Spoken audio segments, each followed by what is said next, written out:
Head over to miniaturemarket.com where they have thousands of board games at discounted prices like Tacocat spelled backwards. Hello my friends, it's the Game Boy Geek here. You're about to see my Allegro 1-minute overview and final thoughts. This is designed to see if this game warrants more of your time. If it does, just keep watching because then you'll see my full intro overview and final thoughts. However, if you don't want to be spoiled anything and you want to skip right to the full review, use the time index below in YouTube. Tacocat spelled backwards is a 2-player card game where Tacocat not only spelled backwards, but so are all the cards in the game. The box doubles as a score track, and you're trying to get the Tacocat all the way to your side to win. One player will be attacking, and the other player will be then defending after they see what they have, and they have to play the same number or higher to defend. If successful, this player now becomes the attacker, and these cards go away.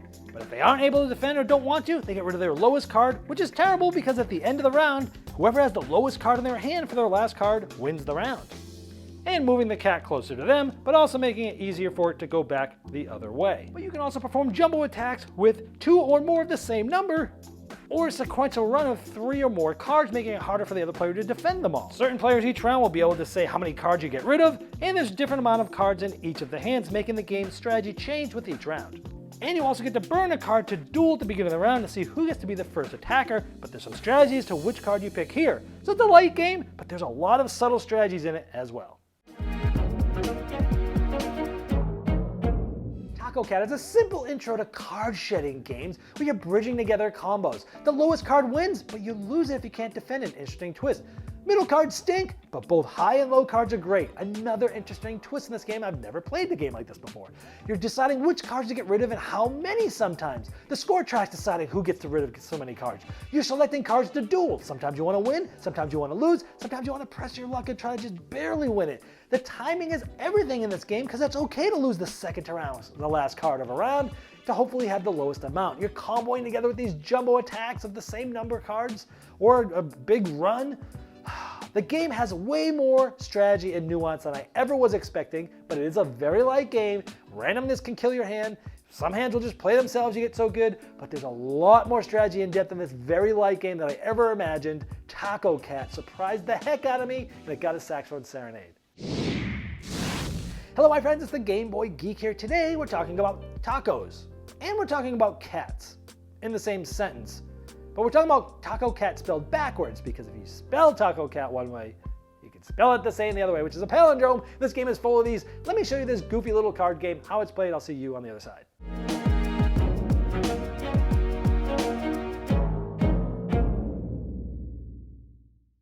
Now you might notice the game's called Tacocat spelled backwards because Tacocat is the same spelled forwards and backwards. That's a palindrome, and all the cards in the game are also palindromes. Star rats, senile felines, too hot to hoot, UFO tofu, Ma has a ham. They're just crazy. It's just a fun little weird thing that this game has. Now another interesting thing about this box is that when it opens, it's actually the game board because this little Tacocat is in the middle, and you're going to be getting this to go towards your side, and if you ever get it to your side of yay, the player sitting on this side, or wow, the player sitting on that side, that player is going to win. Now at the beginning of the game, both players are going to get 7 cards because that's how much it says.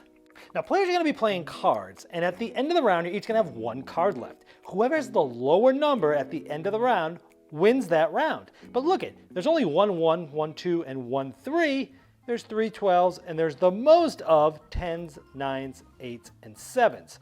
So the ones that are the most valuable because, again, if you have the lowest number between the 2 players at the end of the game, with your only card left, you win the round. So you're trying to have these low cards and trying to keep them throughout the round. Now at the beginning of the round here, you'll get to decide how many of these cards that you don't want you get to throw away and redraw up so that you have 7 for this first round. And once you've drawn up, both players will have a duel. You secretly place a card face down. Once you both have them, you flip them up. Whatever card is higher, both cards will get discarded. Whatever card's higher, that player will be the lead attacker for this round. So they're going to play an attack on this other player. Now when they play attack, they'll play it face up like this. Now the other player has 2 choices. They could try to defend this, and to do that they'd have to play an 11 or above, or if they can't or they don't want to for strategic reasons, they can decide to not defend it, just to basically give up on this. Now if they defend, again they have to play a card this or high, they do, these will get discarded, and now because they defended all the cards that were there, which was just 1 in this case, this player would now be able to be the attacker.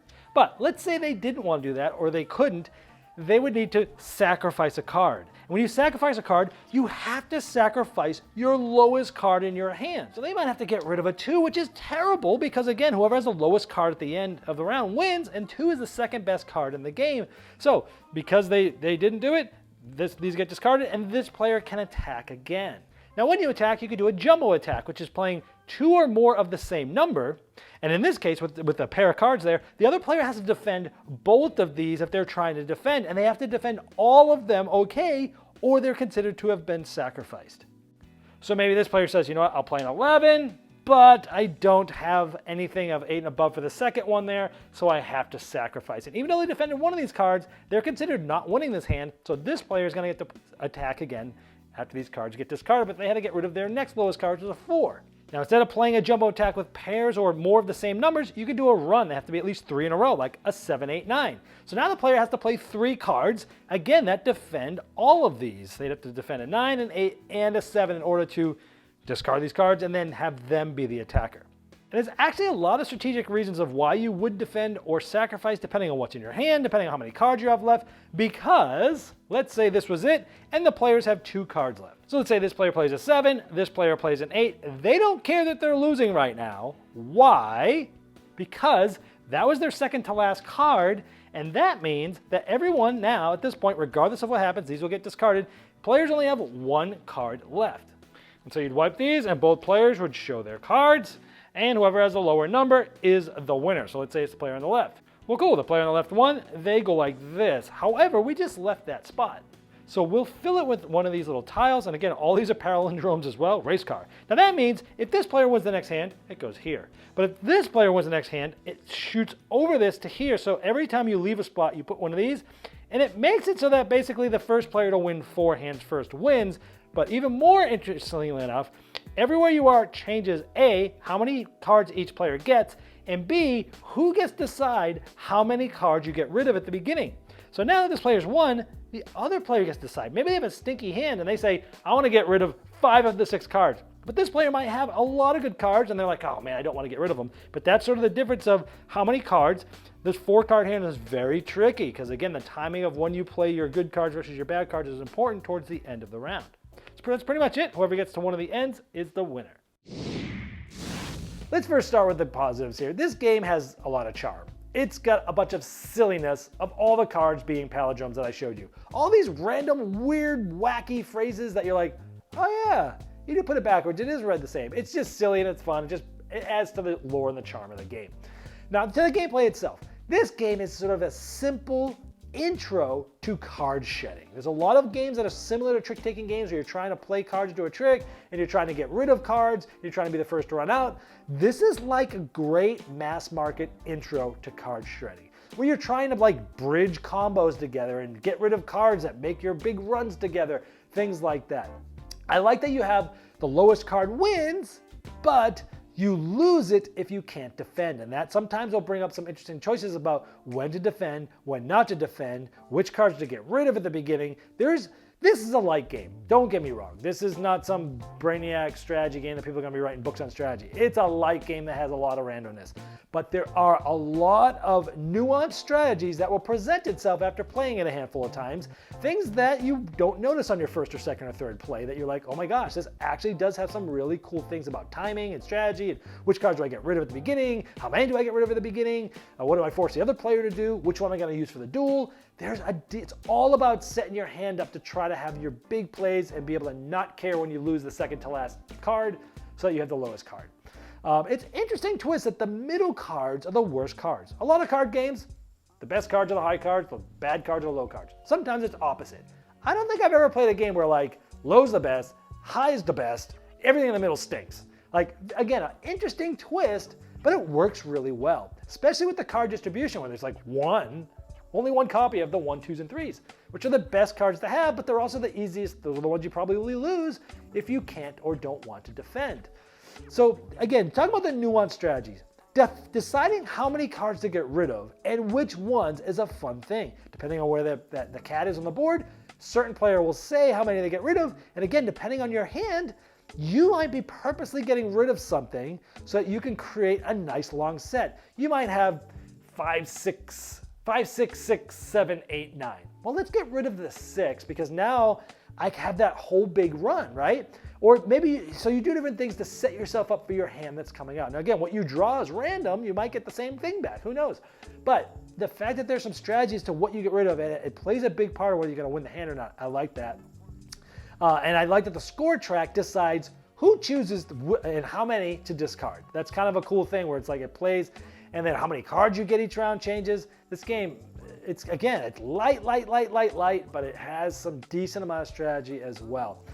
Also, selecting which cards to duel with is another thing. You might just be like, oh my gosh, if I win the duel, I think I could go out in like basically two plays. This huge run and this, and then I'll throw this and lose, and boom. And you can plan your whole hand out. But it's like, do I play this one and be able to do that? Or do I go a little bit more conservative and play a much higher card for the duel, but then I have to take like one more hand and hope that they can't defend one more time? There is some strategy here. You're trying to figure out, and trying to select which card you want to duel with really has some thought to it. It's probably the most important part of the game too. Getting rid of cards and dueling. Like once that, you've kind of got your mind made up as to what the hand's gonna look like, but that's a big part of the play of the game. Timing in this game is everything. As I showed you in the overview, and depending on, like, some of the hands only come with 4 cards as you get closer to the end. So it's really interesting that like each hand has a different amount of cards, but the timing is everything because it's okay to lose the second to last card. So you look at your cards, you're like, oh, I could throw this, this, and this, and I could throw this. I'll probably with this one. I don't care that I'm gonna throw a 4 because they're just gonna get this and I'll win with my 2. And it's interesting, you have this sort of timing and as it always changes depending on how many cards are in your hand, which changes each round. So it's like, it's almost like every round of this that has a different card number feels like a different game, even though it's not, because of the timing and how you think about manipulating your hand before it starts, manipulating your hand during it starts, changes depending on the timing. It's such a clever little thing. And obviously comboing with the jumbo attack, same numbers or same runs, adds to the idea of like putting your whole hand together before the round even starts. Now with all that being said, this is a light game. It has a lot of randomness. Sometimes randomness can kill your entire hand sometimes. You do this, you draw some cards back, you're like, oh crap. Or you get a really bad hand, you throw them all away, and you just get like a mediocre hand. You're like, I'm not feeling this one. Some hands, you get a really good hand, and sometimes the hand might just play itself, okay? You're gonna have that. You're gonna have some hands that you just lose, some hands you just win just because you got lucky. It's gonna happen. But will you win 4 in a row because of that? I like to say no. And I'd also like to say that even though this game is light enough to sit next to Uno in these mass market shelves, there's a good game in here if you give it a chance and you dive in and you look at the sort of nuanced strategies that this game provides, with knowing that sometimes, no matter how well you play, you might still not win because they got a great hand. It's gonna happen. But because of that, because you can bring out many different situations, this is getting a Saxophone Serenade. I'm keeping it in my gaming library, which means I gotta find one to get rid of. So let's hit it for Tacocat.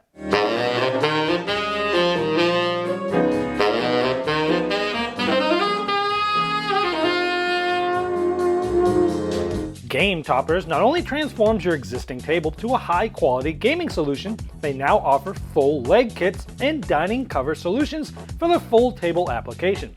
Paired with their amazing, thematic, premium stitch edge mats from noted board game artists like Vincent Dutray, collapsible cup holders, and really cool accessories, it's a complete system that upgrades every game you play. Go to GameToppersLLC.com or click the link below.